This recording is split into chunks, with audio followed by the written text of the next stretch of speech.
Okay. Alam po ba ninyo minsan, mahirap din po yung teacher ka ng Bible kasi sometimes may mga stand ka na kailangan ingatan mo ang paliwanag. Hindi yung komo sinabi mo na tapos mag-i-stand ka halimbawa. Ganito, let me give you an example. I hope naintindihan nyo po ito kasi importante po ito. Makinig po tayong mabuti. May preterist, di ba? Tapos merong futurist. Okay. Pero may mga tao na ayaw kong sabihin in between, pero ang paliwanag nila parang naka-blend sa futurist, tsaka may konting, parang siguro parang inaaral, hindi ko lang alam kung parang inaaral pa lang nila, or, kasi may mga tao tulad ko po talagang I'm a futurist, pre-trib ako, at dispensationalist ako. Tagal na po yan. Oo, kasi pumunta kaming Singapore. We studied a lot about dispensation. Matagal na po yun. Actually, balik-balik kami doon eh. Pagkatapos, so may mga talagang ano tayo, talagang nakapatag talaga tayo na talagang sigurado ka. Okay. So, hindi ako premillennialist, hindi ako preterist, I'm a futurist. Kasi ang dami na nagpaliwanag sa akin yan, no? Mga seminars and all that, talagang makikita mo talaga yung truth. Kasi before that, wala akong stand. At ayaw kong pag-usapan hanggat maaari.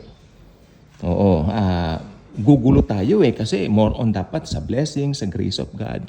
Kasi matagal na po namin inaral yung grace of God, no? And tuwing may mga Bible studies kami dati, nahirapan nga akong ipasok yung grace of the Lord kasi during that time, medyo iba rin yung lakad namin before grace.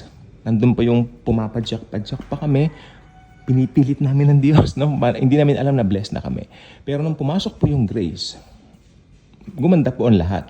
Pero, aminin ko po, hindi pa ako nag-aral ng eschatology that time kasi sabi ko, mas maganda pag-aralan tong grace kasi sigurado ka dito. Samantalang dito magulo ako yung pag-aaral nga nito. Not until nakapag-aral po kami at yung dispensation nga po ang as a dispensationalist, talagang nandito po talaga yung katotohanan ng pre-trib ako. Stand ko yan, futurist. Okay. Ngayon, mga premillennialism, medyo iba po ang ano yan kasi mga preterist yan eh. Kumbaga sabi nila, nangyari na raw po lahat noon. At marami silang sinasabi na yung paghahari daw ni Kristo, parang matalinghaga lang o parang, anong tawag dito? Parang spiritual. Yun is yung tamang term. Punta po ako sa taas kasi maano dito. May maingay. Wait lang po. So, ang view regarding sa rapture, pasok na po tayo sa topic natin. Ang view regarding sa rapture ay siguro similar po dito. Dahil unang-una sa rapture, wala talaga siyang senyales. Wala po siyang signs. Oo, kasi sabi ni Jesus, I will go up and prepare a mansion for you. 'Di ba? Tapos, pag nagawa ko na yung kanya, I will take you unto myself. So, ayan po, rapture verse yan. Ayun lang po sinabi niya. Tapos, may mga verses po sa rapture na dalawa naglalakad, tapos kinuha yung isa. Alam niyo, ibig sabihin nun, wag sana walang mamiloso po. Ano po? Halimbawa sa dalawang tao, mag-asawa. Isang believer, isang unbeliever. Natural yung believer ang imamagnet. Yung believer ang kukunin. Maiiwan yung unbeliever. Ganun po ang usapan doon. Wala pong ibang paliwanag doon. O sabi niya, dalawa dito, magkasama. Papaanik yung isa, kukunin yung isa, maiiwan ang isa. Di po ba? So, sa rapture po, wala po siyang senyales. Pero bakit? Ito na po, pasok na po tayo. Yung 2024, ba't ang daming naniniwala na ngayon na talaga? Unang-una po kasi ang init na po ng panahon. Sumobrang init ang panahon. Sumobra yung global warming. July, kagabi, alas 6:30, pag nakadungaw po yung araw. So, yung mga pangyayaring ganyan, yung mga pagbabagong ganyan, ayaw ko sabihin senyalis siya, pero talagang kahit pa paano yung makikita ka rin ang laki ng changes. Pero yung rapture, biglaan yan. Imminent yan sinabi niya. Pero kasi ang rapture, hindi po siya prophecy. Ulit-ulitin natin yan. Ang rapture po ay isang revelation kay Paul. Dahil si Paul, apostol sa mga hentil. Okay? At ang rapture para sa mga hentil at hindi para sa mga Hudyo. Ano ngayon ang para sa mga Hudyo? Ang para sa mga Hudyo ay ang tribulation at great tribulation. Dala na rin siguro ng katigasan ng kanilang mga puso dati. Pero may nagtanong sa akin, paano yung mga Hudyong nanampalataya kay Jesus ngayon? Ay, makakasama sila sa rapture kasi magiging church sila. Kasi, di ba, rapture of the church. Pag, isang Hudyo naniwala ngayon kay Kristo, kay Jesus, mabuborn again siya, tapos makaka-rapture siya, regardless ng pagka-Hudyo niya. Ang sinasabi lang po doon na Hudyo, yung majority. Kasi majority ni-reject si Lord, di ba? Yun po yun. So, ako rin po talaga yung sign of the times. Talagang, kanina nga po nakaupo ako, nanonood ako ng sa YouTube. Pero wala naman ako dun sa pinapanood ko kasi naiisip ko lang, ano ba talaga ang nagbago? Kasi may mga naiisip ako from 10 years back, 10 taon lang Lord kako ang lumipas. Bakit parang ang laki na nagbago? Siguro naging high-tech tayong lahat. Kasama po yun. At actually may mga meron na pong mga lalabas daw na cellphones ngayon na may AI na eh. AI, no? So, actually, gusto ko magkaroon nun. Kung ano nga po bang phone yun, no? Preparation po ang mga ito sa pagdating ng Antichrist.